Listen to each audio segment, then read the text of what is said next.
also conduct an air campaign. Hezbollah is formidable. Hamas is nowhere near Hezbollah's capability.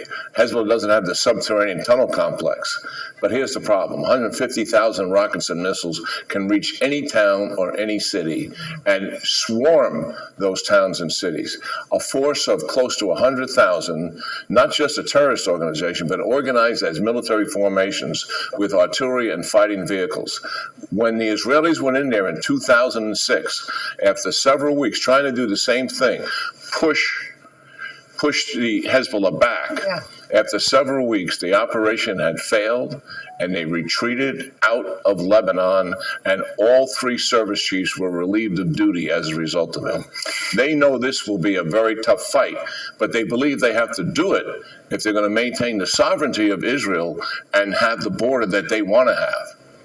18 years later, it could be a hot summer again in northern Israel. Let's see if that's the case. Now to Ukraine.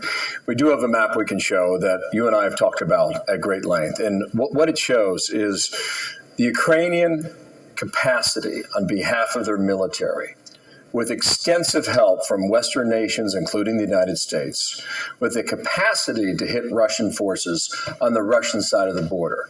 But this map shows you where the Russian troops are and where the Ukrainians are not allowed to hit. Yeah, we have a huge problem here, and the administration isn't coming clean about what's actually happening here. Can we put the map back up so I can talk to it a little bit?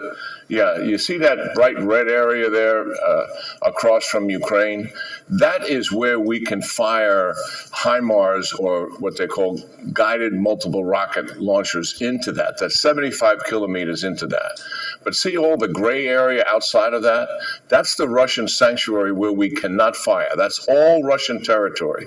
All the air bases that Russia is using to bomb Ukraine are largely in that area. Those are those little white circles there. Their ground bases, their logistic bases are all in that area. And the administration has told Ukraine they cannot fire the weapons that we've given them, the ATACMS missiles, to fire into that territory. That is absolutely makes no sense to not be able to do that. And it's really handcuffing them in their ability to protect their own people, but also in their ability to bring down the military capability that Russia has. It is very, very vulnerable. And even Russia, they've been on the offense because Ukraine has been on defense this year because they were waiting 6 months to get the weapons. They haven't made much progress at all. They showed up with new soldiers. They're poorly trained, poorly equipped. They made some tactical gains, but were never able to really develop operational maneuver to take significant amount of territory. They took very high casualties, all like they did back in the beginning of the invasion. Ukraine, we can turn the tide in their favor, and the administration has got to stop handicapping them.